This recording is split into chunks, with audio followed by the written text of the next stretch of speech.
Yo, what's up guys, it's Talon. So today we're going to be talking over a Wukong gameplay. So one reason I draft Wukong here, I'm assuming I'm going to get an AP mid laner. Obviously I have no way of telling for sure, but oftentimes you're going to get an AP mid laner. The enemy are pretty squishy, which is pretty good for an assassin Wukong, and he can build anti-shield pretty easily into something like Sona, and then into a Warwick. I kind of like the second ability for sort of dodging Warwick ultimate or that type of thing, so we end up going for the Wukong in this game. Then when it comes to early pathing in this game, I could have pathed towards Darius Echo because of the fact that Darius is probably going to be a bit stronger early game there. But Echo's wave clear is pretty good, and he's a little bit hard to sometimes gank. So in this situation, I decided I wanted to go towards a lane that will probably have some prio, because I would expect Xayah Janna to win this lane matchup against the Tristana and Sona. And I kind of need lane prio in like a decently strong lane if I'm going to be playing against a Warwick jungle, because Warwick jungle's early game is really, really good. Then we're going to see in this early game, and again, we're just going to kind of go through our thought process, talk over the game in general, and kind of skip around as well. Since jungle is mostly, you know, a macro-centric role, there's no reason for you to watch me clear a jungle camp. And so we're going to clear the first 3 jungle camps, and then we're going to see Warwick immediately gank topside. So my obvious assumption once I see him gank topside is that he started red side and did 3 camps into a red side gank. And so because of that, I want to go invade his blue buff because I know it's going to be alive and I know he's not going to be able to get there in time. I have flash up, which means if the enemy do decide to try to stop me here, I'm safe, right? Like, I'm going to be fine. And so I do this, then I go into Scuttle, I grab Scuttle, and then I recall. Recalling gives me an early item spike because I'm able to get a serrated Dirk plus another longsword. It allows me to then go back to topside, so if Warwick decides to gank again, I'm going to have a really good opportunity to counter gank or to set something up, and it allows me to get part of my blue side since he probably only invaded my blue buff. Now it turns out that he gets a double kill, and so Warwick already has 3 kills this early on in the game. However, I'm not overly worried about it for one major reason. Someone who's forced 2 ganks early game is probably not someone who knows how to play Wild Rift at all, because he's pretty much flipping his entire game on the assumption that that works out well for him. And even with, you know, him getting 3 kills, I'm only down 300 gold. Obviously he'll farm, you know, some of his camps and I'll be down, let's say 400 or 500 gold by that time. But I have a couple very obvious things that I know. So the first thing is, because I knew that he'd recalled pretty quickly, most likely after the second gank, I knew there was probably a Scuttle Crab up. Especially since when he'd ganked, he only just got level 4, which means he would have to have done 3 camps, then my blue buff to get just barely not level 4. And since we saw him level 3 and then just leveling up to level 4, even with the kill, we knew he'd only done 4 camps, because if he'd done 5 camps, he'd be level 4. So I knew he hadn't done Scuttle yet. And then I assumed he'd recalled after he backed off from the gank. And then now I know he's blue side because all of his red side camps were cleared. As we said, he started red side, so that's not going to be up for a little bit longer. They're going to be starting to respawn soon now. And then he's going to be blue side because we knew that we didn't, you know, take his blue side yet and he hasn't been there. Which puts me into a very good spot to potentially gank the top side here, because I know, again, the enemy, they are not level 5, whereas I am. And usually ganking when you're a level 5 jungler and the laners aren't yet level 5, it's usually a beneficial thing to do. And so we find a kill there. Now I recall quickly to make sure I can go farm my red side, because I know it's a possibility that he'll invade me. And so I have to kind of make sure I'm able to get something done here, right, in terms of farm, which is exactly what we do. Because of this, I've already hit my Serpent's Fang, which is quite good into this game, into a Sona, into an Echo. And so that's why we kind of rushed the Serpent's Fang as well. Good burst damage, just good item on my champion in general. Unfortunately, Warwick does force a gank here. Warwick ganks are sort of unavoidable. At this point, then Darius goes kind of far forward, so I have to try to go out and help him. Didn't really want him to do that, but you know, it is what it is. But Darius, or Warwick ganks are kind of unavoidable, right? Like his ultimate, you know, you can't really avoid it early game. And so sometimes he's just going to get free kills. That's kind of one of the things about playing against Warwick. Obviously, I play a lot of Warwick. I've been ranked 1 Warwick, and I kind of know how easy it is to get a lot of those kills early game. And so you kind of have to accept that. But when you see, again, the Warwick forcing yet another gank here, I know there's a possibility of me counter ganking. And again, I know he's a rather inefficient player. And so then, at this point in the game, I'm recalling, and I'm going to go to Herald. The reason I'm going to Herald, my duo lane have been struggling. Obviously, they've been getting ganked a lot. Not necessarily their fault, but because of that, I want to play around my stronger lane, which I don't really have any of the super strong lanes, right? The game's not going well in general. And then because I see Warwick there, it also means I can kind of avoid him, so I don't mind avoiding him. Because again, in an early game like this where your laners are not doing well, again, sometimes it's because his jungle did spam gank, right? Sometimes it's because your laners are playing bad. Doesn't really matter. In this type of game, you need to find some type of advantage elsewhere, and so what I'm doing is taking advantage of the fact that this Warwick is an idiot and doesn't know how to farm properly, and invading multiple times on his side of the map, playing for some of this gold from the Herald, and just pretty much trying to break open the first turret here, as you can see. And so even though, again, we're 2-9, the gold lead's not anything insurmountable. I pulled up the scoreboard, but I didn't quite see it. Yeah, we're only down 500 gold. And so we're down 7 kills, and we're down about 500 gold as a team. And that is largely due to the fact that spam ganking just isn't efficient. Like, when he's doing something like this, not only is he, you know, missing out on a lot of camps and XP that I'm able to get, and he's showing himself on the map a lot so I can make decisions with better information, but he's also giving himself a major shutdown. So as soon as he dies one time, he gives 700 plus gold to my team, which allows us to come back. Again, I'm up 500 gold on him. I'm stronger than basically everyone apart from Rise. Their Rise is a former rank 1 player. He's very, very good. He's also a streamer on Twitch. He streams, his Twitch is called Cosmic Soul. But he's a very good player, and so obviously we know it's going to be a little bit difficult playing into him. But overall, again, we're just focused really on efficiency here. That's kind of the main concern for me. Overall, going back into farming, just staying ahead of this Warwick so that I can be stronger than him later. If he's going to force these ganks, especially into my Galio, who's, I think, 0-3 at this point, not much I'm going to do to stop that. But what I will do is prevent the turret from dying. So I will go to the lane to make sure, you know, the waves don't die, but I'm not going to be forcing these ganks on bad timers. I'm going to force these ganks after I've cleared my camps, after it kind of makes sense, when I see really easy angles to fight, that type of thing. So like here, for example, I see that they're this low at this point, I could dive them. Like, I can skip 1 or 2 camps because of just how likely it looks like this gank will work out, right? Like, of course, we see the enemy are like really, really, really low HP. Make sure to get the Sona stun out, and then now that Sona has no stun, I can easily go and kill Tristana there. And then for some reason, I decide to take another turret shot by going for this minion. Warwick's now chasing me, but I do have that gargoyle that we purchased, which means that I can tank up a little bit, smite him to slow, flash to get the heal thing, and he somehow doesn't kill me, and that's a shutdown. Again, one mistake from him, 700 gold shutdown to my teammate. At that point, like, that's obviously very, very helpful for us. And again, we're only down about 1,000 gold despite the 7 kill difference. So we just continue to focus on farm, getting towards the later parts of the game. And if the enemy make one throw, we're just going to try to take advantage of that. But apart from that, the goal in the mid game is just get as much gold onto myself as possible, spend my gold properly. I'm buying anti-heal, for example. I think I'm building Merc Treads because of how much AP they have, is what I think I built. I don't remember for sure, but, or maybe I build Maw here, but I definitely build, yeah, I think I started building Maw at this point in the game so that I can get that additional magic resist. And then here we kind of see Galio's just dead.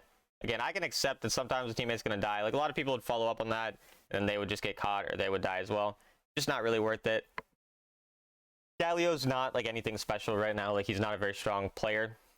He's quite, you know, down in his lane, and so I'm not really going to play around him or try to save his life in those types of situations. Instead, we're just going to farm our camps again, and then after our camps are up, we can try to go force fights. But unless that's, you know, the case, it doesn't really matter, because, again, we're at the point in the game where fighting isn't necessary. It's just something you do if you want to get stronger. Like, you don't actually have to really fight until 12 minutes when the Baron is up. Before Baron's up, fighting is only a means to get stronger, which means if you can just avoid fighting to farm, or avoid fighting and get a dragon or a turret or that type of thing, then you should do so pretty much every time. In this case, my team is not in mid, so I'm just kind of waiting for the wave to come and then farming the mid wave. Again, farming these waves can make me a lot stronger, even if my team's not taking them. So again, like, I'm going to be more focused on the waves, on the objectives, that type of thing. And then if I see an angle to fight in a game where we're down 2k, but it's like not an unwinnable fight, and then Echo all of a sudden shows himself, like, now that Echo shows himself bot side, I know, like, a fight is entirely possible. I'm trying to heal off my camp.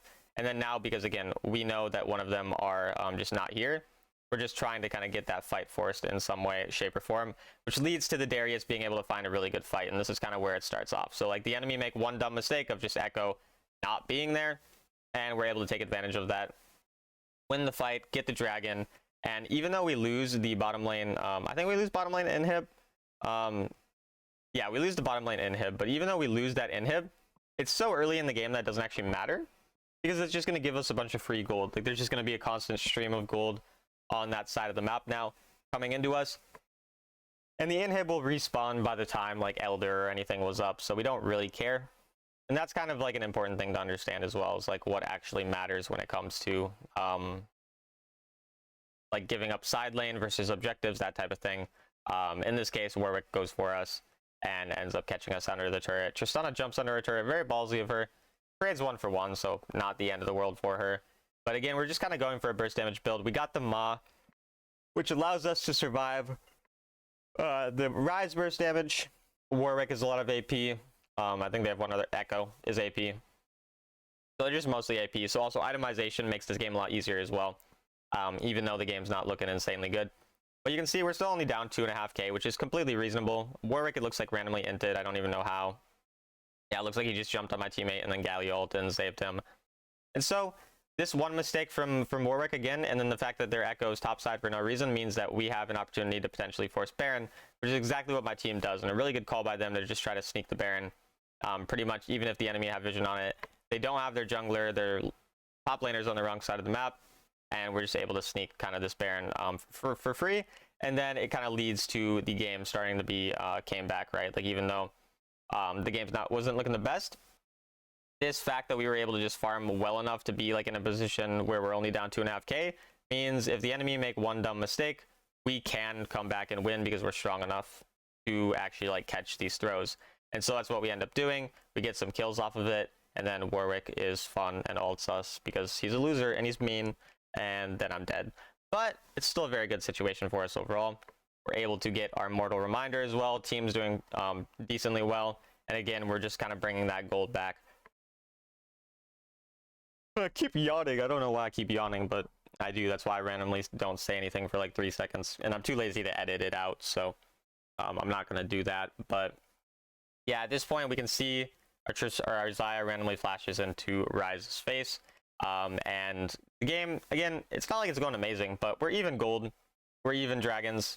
Entirely realistic to win this game. And again, a lot of it is just due to the fact that we farmed well enough. And then at this point, Warwick decides to stasis because for some reason he bought stasis.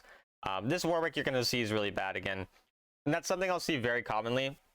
When I'll see an early game jungler get like 5 kills early game, it's more likely that they're bad than good, which is the funny part. It's like, if I actually see someone get 5 kills within like 3 minutes or 4 minutes, it's probably a bad player more often than it's a good player getting those kills. Because if you're forcing that many ganks at that point in the game, you're probably not understanding how to pass properly. You're probably really inefficient, and you're kind of just flipping the game. And if you're a bad player, flipping the game's not a bad idea. But I would rather just try to get good at the game and then flip, not have to flip the game, just be able to make consistent plays, right? For example, how we kind of played this game, and that's kind of what leads to a lot of this game being good. And then we just find these random picks, like the Echo getting caught out for no reason. Their Echo was really, really dumb. He was side laning way too much.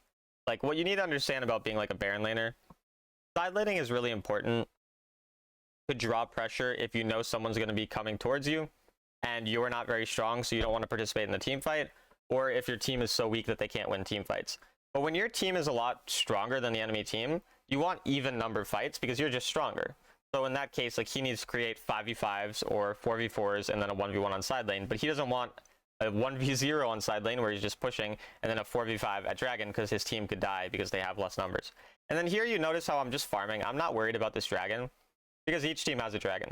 So if each team has a dragon, there's no soul on the line. I don't actually care. I'd rather just get closer to my twin guard before this next Baron so that I'm strong enough to play those fights. And so even though my team, they somehow get I keep yawning, I don't know why, but they somehow get the dragon, I don't really care, like, even if we lost the dragon. And then there I missed my W over the wall because I suck, but we still catch out the Warwick, who once again, like I said, sucks at the game and got a really lucky first 5 kills. And so because of that, we're in a good spot now. We can just force the Baron basically. And one kind of nice thing I did here too, I didn't recall for my item, because if I'd recalled for my item, there's an entirely realistic chance my team ends 4v4 and then we lose the game. But we're not really ever going to lose a fight on even strength right now because of the fact that we have an additional member, obviously, with their Warwick being dead. So it didn't really matter that I get my item. Like, that wouldn't probably be the game changer, but the game changer could be the fact that I'm not there. And so a lot of times people will want to recall for their item as soon as they get it, which is usually a good idea. But there's these certain cases where it's not a good idea. Where, again, for example, you know you're pretty much guaranteed to win the fight regardless, unless, like, your team gets caught while you're not there. And so it's just kind of a waste of time and unnecessarily risky to go for the recall. And then again, Warwick just decides to go in because he's just, you know, a very smart cookie. I think we ended up killing him. I don't actually, yeah, we do. So we have a lot of burst damage to be able to kill him. And even though we don't get the Baron, obviously we get a lot more out of that fight. We get multiple turrets. And then I think we do get Baron afterwards. Yeah. So we're kind of just in a spot to pretty easily snowball this game. Now at this point, we recall, we spend our gold, then we go towards the final objective. Galio almost gets caught. I don't remember if he actually dies or not. Looks like he lives. But it does get a bit messy here. And there is the Echo on Baron lane, or on bot lane, as we noticed. You can kind of see me spamming my recall. And I'm basically just trying to make sure that I'll be able to recall if I see him bot. So you see how I just keep channeling recall over and over and over? That's just because I'm waiting to see Echo. So it's like, if I see Echo, then I'm going to go bot. But if I don't, or if I see him come mid lane, then I'll just play the fight instead. And so, like, once I see him here, then I'm like, okay, I can just play the fight. I don't have to worry about that bottom lane. The Baron will push it anyway. But I was always worried about that potential backdoor. And now I'm just looking for a pick on someone, using my W invisibility to see if I can find anyone. And basically just trying to find an engage in this fight, which we end up finding onto the Tristana in a second. You're going to see, and then we ult to cancel her jump, so she has to flash away. And then we just ult flash in and get the easy engage for our team. Basically forcing everyone back, forcing out their flashes. And again, their jungler randomly died, so we just have an easy track into the objective. We one-shot Echo because my champion does a lot of burst damage. And then I think we try to end, but we don't. So then we have to go for Baron. Sadly, my third ability was barely not in range there. Otherwise, we would have just ended right here. But again, all this means is that we just have to spend a little bit more time trying to end the game. I almost died to Tristana there, got kind of greedy, and then she decided to jump into my face. So shout out to her for that. But then we just force the Elder, recall, spend our gold. And it's pretty straightforward from here. We want to use the Elder to get the Baron. So we kind of want to just make sure we're kind of hovering until the Baron comes up, since that's going to be the way we're actually going to end. Again, just hovering, waiting to look for a fight. Try to W over the wall, but I messed it again because I suck.